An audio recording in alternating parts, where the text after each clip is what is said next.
এই দেখো, তুমি এখনো রেগে আছো আমার উপর। আমার রাগতে বয়ে গেছে আপনার ওপর। তুমি কিছুতেই বুঝছো না, খরচ বাড়ছে। আয় না বাড়লে চলবে কি করে রাজ্য? বিদেশে আমাকে যেতেই হবে। সব বুঝেছি, সব বুঝেছি। আপনার আমাকে অসহ্য লাগছে, তাই আপনি বিদেশে যাচ্ছেন, তাই তো? তুমি আমায় ভুল বুঝছো। রাজ্য চালাতে অর্থের প্রয়োজন আছে। কেন এতদিন রাজ্য বুঝি চলছিল না? এতদিন যেভাবে চলছিল সেভাবেই চলবে। সময় পাল্টাচ্ছে। এখন শুধু সিংহাসনে বসে থাকলেই চলে না, দেশ বিদেশ ঘুরে দেখতে হবে কিভাবে রাজ্যের উন্নতি হয়, লাভ হয়, সেই নিয়ে নতুন করে ভাবতে হবে। তার মানে আপনি ঠিক করে নিয়েছেন আপনি যাবেন, তাই তো? হ্যাঁ। আর যতদিন আপনি না থাকবেন এখানে কি হবে ভেবে দেখেছেন মহারাজ? কে সামলাবে সব?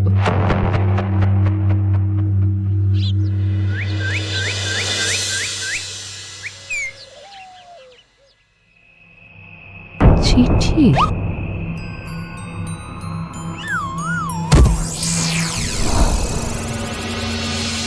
আমি অনেক ভেবে দেখলাম, আসলে এসব সিংহাসন, ক্ষমতা, প্রতিপত্তি অর্জন করা আর রক্ষা করার জটিলতার চেয়ে বাকি জীবনটা শান্তির সাথে বনে কাটিয়ে দেওয়াই ভালো। বলছি সবই তো বুঝলাম, কিন্তু এই শান্তিটা কে? মহারাজ সন্ন্যাসী হয়ে গেলেন আর এসব নিয়েও তুমি ভাড়ামি করছো গোপাল। ও মা গো, এবার কি হবে? চিন্তা করবেন না রানীমা, কৃষ্ণনগরকে আমি আমার বুক দিয়ে আগলে রাখবো। আপনার ছাতির মাপটা ঠিক মতো জানেন তো মন্ত্রী মশাই? মানে ওই গোটা কৃষ্ণনগরকে কি আপনি আপনার বুকের মধ্যে আগলে রাখতে পারবেন? গোপাল, মার্জনা করবেন মন্ত্রী মশাই। আমি বলছিলাম কি, ওই সব আগলে টাগলে রাখার আগে ওই ভালো করে খুঁজে দেখুন সব। মানে কি বলতে চাইছো কি তুমি? মহারাজকে খুঁজে বার করুন মন্ত্রী মশাই, লোক পাঠান। তিনি হয়তো এখনো বেশি দূর যেতে পারেননি। এটা কিন্তু ঠিক বলেছে গোপাল, তাকে একবার যদি খুঁজে পাই আমরা। আপনি চিন্তা করবেন না রানীমা, আমি এক্ষুনি লোক পাঠাচ্ছি। আর গোপাল, রানীমাকে বিশ্রাম নিতে দাও। যাও এখন, যত সব।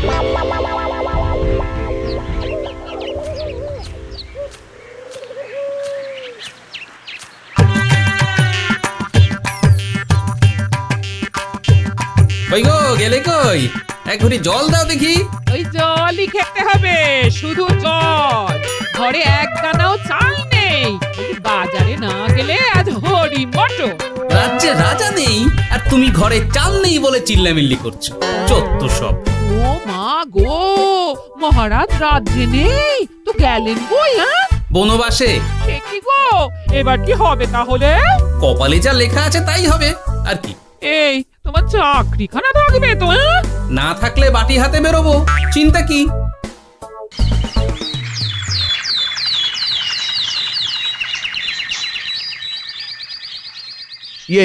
মহারাজ যখন নেই তখন আমি যখন এ রাজ্যের মহামন্ত্রী, তখন আমি। এত মানে মানে করার কি আছে মন্ত্রী মশাই? মহারাজ নেই তো কি হয়েছে, রানীমা তো আছেন। আমরা তার কথা মতোই চলব। গোপাল একদম উচিত কথা বলেছে। হ্যাঁ, আমিও তো তাই বলছিলাম। মহারাজ যখন নেই তখন রানীমার নির্দেশ মতোই তো আমাদের সামলাতে হবে সব। কতদিন আর আগলাবে গোপাল? আজ নয় কাল এই শর্মাকেই বসতে হবে এই সিংহাসনে। যতদিন পারি ততদিন তো চেষ্টা করতেই হবে মন্ত্রী মশাই। আপনি যদি চলেন ডালে ডালে, আমি চলি পাতায় পাতায়। রাজা মশাই আছেন? আমি অনেক দূর থেকে আসছি।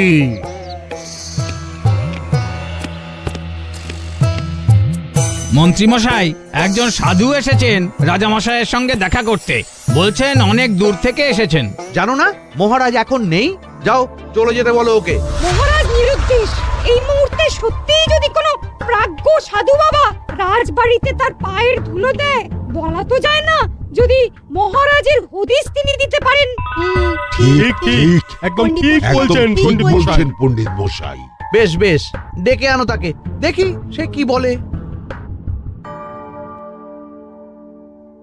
মহারাজ, আমার প্রণাম নেবেন। উনি মহারাজ নয়, উনি মন্ত্রী। আসুন সাধু বাবা, আসুন আসন গ্রহণ করুন।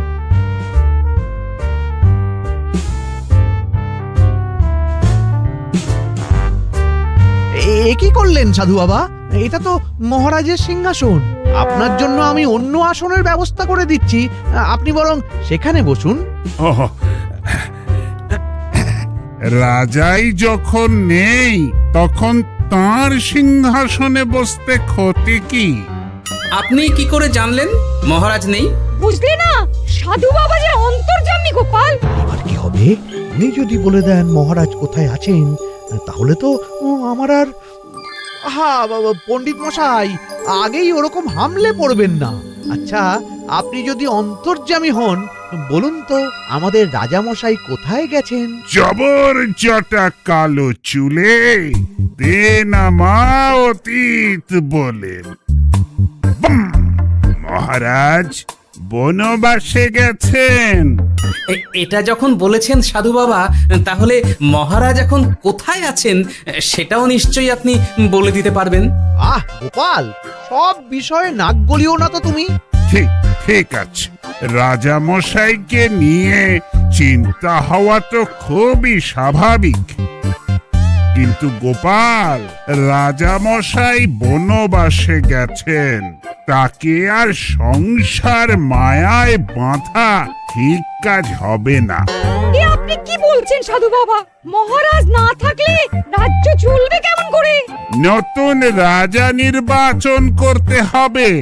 এই তো খেলা জমে গেছে, একে দিয়েই কাজ হবে মনে হচ্ছে। সাধু বাবা, এসব নিয়ে নয় পরে আলোচনা করা যাবে। এই কে আছো? সাধু বাবার পা ধুইয়ে দাও ভালো করে। না, বিষয়টা ঠিক সুবিধের মনে হচ্ছে না। আহা মন্ত্রী, করেছ কি? আমি সাধু মানুষ, এত খেতে পারি কি? ও বললে হবে না সাধু বাবা, আপনার জন্য নিজে দাঁড়িয়ে থেকে মহারাজের খাস হালুই করকে দিয়ে রাঁধিয়েছি সব। দেখুন না একটু, অমৃত অমৃত। বেশ বেশ, এত করে বলছো যখন, বাহ বাহ, চমৎকার চমৎকার। আমি জানি তো যে এমন খাবার আপনি আগে কখনো খাননি। তা বটে বটে, ভেবেছিলাম কটা দিন বিশ্রাম নিয়ে চলে যাব। এখন দেখছি যা আদর আতিথেয়তা শুরু করেছো তোমরা, তাতে তো মাস কয়েক কাটিয়ে না গেলে আমারই লোকসান হবে। থাকুন না, থাকুন, যতদিন ইচ্ছা থাকুন। আমার ইচ্ছা অনুযায়ী সব চললে তো ওই গোপালের জায়গায় আপনাকেই সবার মহারথী করে রেখে দিতাম চিরকাল। এসব কি বলছো মন্ত্রী? কেন, পরিকল্পনাটা মন্দ নাকি? আমি হব এই রাজ্যের নতুন রাজা, আর আপনি হবেন আমার রাজসভার প্রধান মহারথী। বটে, কাজটা খুব একটা কঠিন না। মহারাজ বনবাসে, আর আপনি নিজেই তো বললেন তাকে ফিরিয়ে আনাও ঠিক হবে না। তাহলে তা বলেছি, কিন্তু বাকি অন্যান্য সভাসদেরা আছে, তারা তো। আরে ছাড়ুন তো ওদের কথা। আকাশে হাত ছড়িয়ে আর একবার মন্ত্র করে নেবেন, বলবেন এই রাজ্যের রাজা হওয়ার ক্ষমতা একমাত্র আমার মধ্যেই আছে। ব্যাস, সবাই মানতে বাধ্য। তারপর আমার একটা হিল্লে হয়ে গেলে আপনারটার ব্যবস্থাও আমি করে দেব, বুঝলেন? বুঝলাম, একেবারে জলের মতো পরিষ্কার। ব্যাস, কালই তাহলে কাজ শুরু করে দিন। বেশি দেরি করে তো লাভ নেই। বলা তো যায় না, মহারাজের যদি রানীমার জন্য মন কেমন করে, রাজ্যে ফিরে আসে, ওসব হওয়ার আগেই সেরে ফেলতে হবে সব কাজ। রাজা হওয়ার খুব তাড়া দেখছি তোমার মন্ত্রী। ওপরে ওঠার ইচ্ছা কার না থাকে বলুন তো সাধু বাবা? আর মাত্র কটা দিনের অপেক্ষা, ব্যাস, তারপরেই এই সিংহাসনের মালিক হব আমি। কৃষ্ণনগরের নতুন রাজা হব আমি। সমস্ত ধন দৌলত থাকবে আমার এই হাতের মুঠোয়। কি অত ভাবছেন মন্ত্রী মশাই একা একা? মানে কি ভাবছি তার কৈফিয়ত তো তোমায় দিতে হবে। হ্যাঁ হিমা, ছি ছি ছি, আপনি কেন কৈফিয়ত দেবেন? আপনার মুখ দেখলেই তো বোঝা যাচ্ছে যে আপনি কি ভাবছেন। তাই বুঝি? তা বলো দেখি কি ভাবছি আমি। আপনি ভাবছেন ওই কৃষ্ণনগরের সিংহাসনের কথা। শুনে ফেললো নাকি সব? আপনি ভাবছেন আমাদের মহারাজের কথা, তাকে কিভাবে ফিরিয়ে আনা যায় সেই কথা, তাই না? মহারাজকে যে আর ফিরিয়ে আনা যাবে না,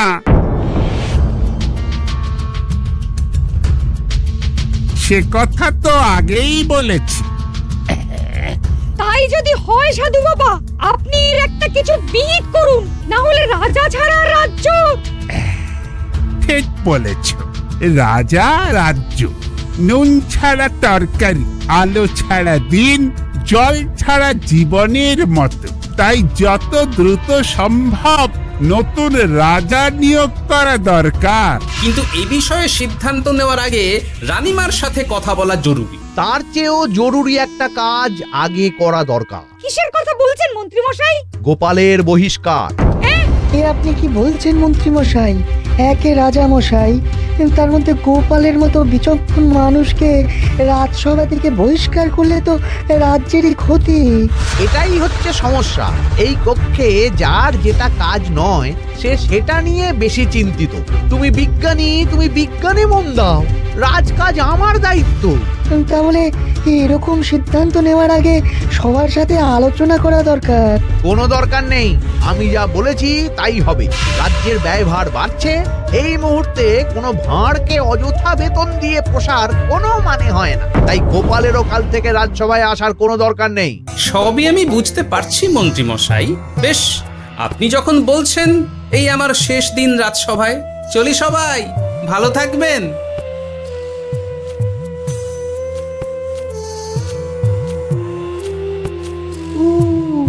এত সহজে যে বেটা মাঠের বাইরে চলে যাবে বুঝতেই পারিনি আগে।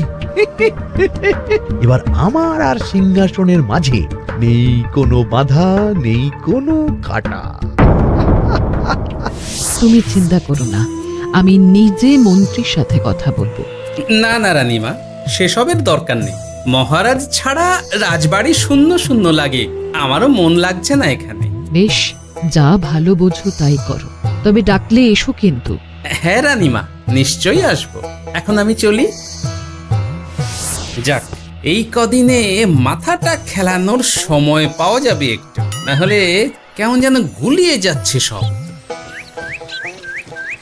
কি যে বলো গোপাল দাদা, এই শেষ দুটো শাঁখের আটি নিয়েও দরদাম করবে তুমি? ওরে, আমি বেকার মানুষ, দরদাম না করে উপায় আছে আমার? হ্যাঁ শোনো শোনো শোনো, মহারাজ কৃষ্ণচন্দ্রের অবর্তমানে কৃষ্ণনগরে নতুন রাজা হিসেবে নির্বাচিত হবেন রাজ্যের মহামন্ত্রী। সেই শুভানুষ্ঠানে রাজবাড়িতে আমন্ত্রণ রইল। এসব কি হচ্ছে বলো তো গোপাল দাদা? ভেতরের খবর আছে নাকি কিছু? না গো ভাই, তুমিও যা জানো আমিও ততটুকুই জানি। ও গোপাল দাদা, ব্যাপার কি? এ সময় এখানে কি চাই? রানীমার জরুরি তলব, এখনই ওই রাজবাড়ি যেতে হবে তোমাকে। কিন্তু আমার যে বাজার হয়নি এখনো। আরে ওসব বাজার টাজার পরে হবে, তুমি এখন আমার সাথে চলো তো। মন্ত্রীকে আমি বিশ্বাস করেছিলাম, ও যে এইভাবে বিশ্বাসের সুযোগ নেবে আমি একদম বুঝতে পারিনি। আমাদের এক্ষুনি অন্যান্য সভাসদদের সাথে কথা বলা দরকার রানীমা। কারোর সাথে কথা বলার দরকার নেই রানীমা, আমি নিজেই চলে এসেছি আপনার সাথে কথা বলতে। এখানে কি জন্য এসেছো গোপাল? রানীমার কান ভাঙাতে? বাহ, আপনি সবার মাথা মুড়িয়ে সিংহাসন কবজা করতে পারেন, আর আমি রানীমাকে সেই সত্যি কথা জানাতে পারি না? চুপ! ভুলে যেও না, আমি কৃষ্ণনগরের হবু রাজা। মুখ সামলে কথা বলবে আমার সাথে। এসব কি হচ্ছে মন্ত্রী মশাই? রাজা মশাই নেই, সেই সুবাদে এ কি শুরু করেছেন আপনি? আমায় আপনি ভুল বুঝবেন না রানীমা, আমার হয়ে যা বলার সাধু বাবাই আপনাকে বুঝিয়ে বলবে সব। উনি আর কি বোঝাবেন? কতদিন এসেছেন উনি, কি জানেন এই রাজ্যের বিষয়ে? সাধনা মা, সবই সাধনা। সাধনার জোর থাকলে সব কিছুই জানা যায়। ভূত ভবিষ্যৎ অতীত সব। সেই জোর থেকেই বলছি মা, মন্ত্রীর কপালে আমি জ্যোতি দেখতে পাচ্ছি। মন্ত্রী যদি রাজ্যের রাজা হয়, এ রাজ্যের উন্নতি কেউ ঠেকিয়ে রাখতে পারবে না। আপনাদের একটা কথাও বিশ্বাস করি না আমি, এসব আপনাদের ষড়যন্ত্র। এ আপনি ভুল করছেন রানীমা। যা হোক, যে কথা আমি বলতে এসেছি, রাজা যখন আমি হচ্ছি তখন তো আমাকে এই প্রাসাদেই থাকতে হবে, ফলে আমার স্ত্রীকেও এখানে এসেই থাকতে হবে। সে তো আর একা থাকতে পারবে না। তাই আপনি যদি এই ঘরটা ছেড়ে দিতেন। কিন্তু মন্ত্রী মশাই, এ তুমি কি বলছো মন্ত্রী? এখানে না থাকলে রানীমা থাকবেন কোথায়? আর আমি তো এমন কোন বিধান দিইনি যে রানীমাকে অন্যত্র পাঠাতে হবে। সবকিছুর জন্য তো আপনার বিধান দরকার নেই সাধু বাবা, এ আমার নিজের বিধান। আমি রাজা হব, আমার স্ত্রী রানী হবে, তারও তো অধিকার আছে রানীর মতো থাকার, রানীর মহলে থাকা। আপনার ব্যবস্থা আমি অন্যত্র করে দেব রানীমা, আপনি কিচ্ছু ভাববেন না। হাজার হোক আপনি আমাদের প্রাক্তন মহারাজের স্ত্রী বলে কথা। কি বলো গোপাল? আমার মনটা আসলে অনেক অনেক বড়, তোমরা খালি দেখতে পাও না সেটা। কাজটা কি আপনি ঠিক করলেন মন্ত্রী মশাই? শোনো গোপাল, আমাকে ঠিক ভুল বোঝাতে এসো না তুমি, বরং কাল সময় মতো চলে এসো। কৃষ্ণনগরের নতুন রাজার রাজ্যাভিষেকের জন্য মহাভোজের আয়োজন হবে। যতদিন পাচ্ছ খেয়ে নাও পেট ভরে।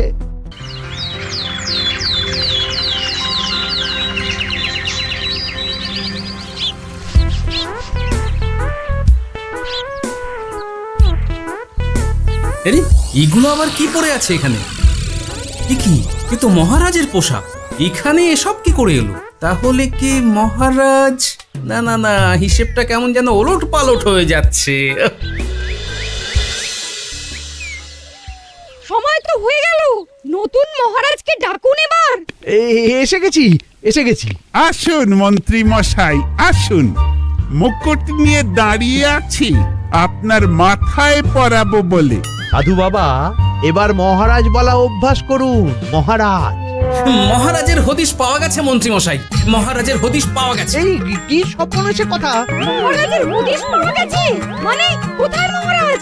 না না, মহারাজ না, মহারাজের পোশাক পরে আছে পুকুরের ধারে। আমার মনে হয় তিনি ওই পুকুরে ডুব দিয়ে নিরুদ্দেশ হয়ে গেছেন। ও তাই বলো? তা বেশ তো, প্রাক্তন রাজার জন্য না হয় কিছুক্ষণ নীরবতা পালন করে নেব আমরা, ব্যাস। এ আপনি কি বলছেন মন্ত্রী মশাই? মহারাজ সত্যি ওই পুকুরে ডুব দিয়েছেন কিনা সেটা তো তলিয়ে দেখা দরকার একবার। সেসব হবে আমি রাজা হওয়ার পর। নিন সাধু বাবা, মুকুট পরান। কিন্তু মন্ত্রী মশাই, আরো একটা দুঃসংবাদ আছে যে। ও আবার কিসের দুঃসংবাদ? মহারাজ যে পুকুরে ডুব দিয়েছেন সেই কথা বলতেই রানীমা অজ্ঞান হয়ে গেছে। তুমি যে কি করো না গোপাল, শুভ সময়ে অশুভ একটা সংবাদ দিয়ে দিলে তো সব বরবাদ করে। এই কে আছো? গ্রেপ্তার করো গোপালকে। তার আগে তোমায় গ্রেপ্তার করা হবে। এত বড় সাহস তোমার? হবু রাজাকে গ্রেপ্তার করার কথা বলো তুমি? আজ তোমার একদিন কি আমার একদিন। কিসের হবু রাজা? আমি কৃষ্ণনগরের আসল রাজা। হ্যাঁ, আমি। কি মহারাজ, আপনি? হ্যাঁ, আমি। অনেক দিন ধরে তো তোমার বাড়বাড়ন্ত দেখলাম, আজকে খেলা শেষ। কিন্তু গোপাল, রানী কোথায়? কেমন আছে সে? এক্ষুনি তার কাছে আমাকে নিয়ে চলো। রানীমা ভালোই আছে মহারাজ, কিচ্ছু হয়নি তার। কিন্তু তুমি যে বললে রানী অজ্ঞান হয়ে গেছে। এটুকু মিছে কথা না বললে যে আপনার লুকোচুরি খেলাটা এত সহজে শেষ হতো না মহারাজ। লুকোচুরি বটে, কিন্তু তুমি বুঝলে কি করে এত সব? প্রথম সন্দেহটা হলো যখন রানীমাকে অন্যত্র রাখার কথা বলতেই আপনি বিচলিত হয়ে উঠলেন, তখন। তারপর পুকুর পাড়ে আপনার পোশাক। ব্যাস এটুকুই, আর কিছু নয়। আর প্রথম দিন রাজসভায় এসেই সোজা সিংহাসনে চড়ে বসা। ব্যাস, একে একে 2 আর 2 এ 2 4 করে ফেললাম। তারপর মনে হলো রানীমার প্রতি টান ফিরিয়ে আনতে পারে আপনাকে আপনার আসল রূপে। তাই এই মিছে কথা। অধমের অপরাধ মার্জনা করবেন মহারাজ। গোপাল, তোমার তুলনা নেই। কিন্তু মহারাজ, আপনি কেন এই ছদ্মবেশ নিয়েছিলেন তার আসল উদ্দেশ্যটা কিন্তু এখনো আমার কাছে পরিষ্কার হয়নি পুরোটা। আসলে আমি পরীক্ষা করছিলাম, বুঝলে, কিসের পরীক্ষা মহারাজ? যে আমার অনুপস্থিতিতে কে এই রাজ্য চালাবে তার পরীক্ষা। এবং আমি ঠিক করেছি যে কদিন ব্যবসার কাজে আমি বাইরে থাকবো ততদিন রানীর পরামর্শ মতো সমস্ত কিছু সামলাবে গোপাল।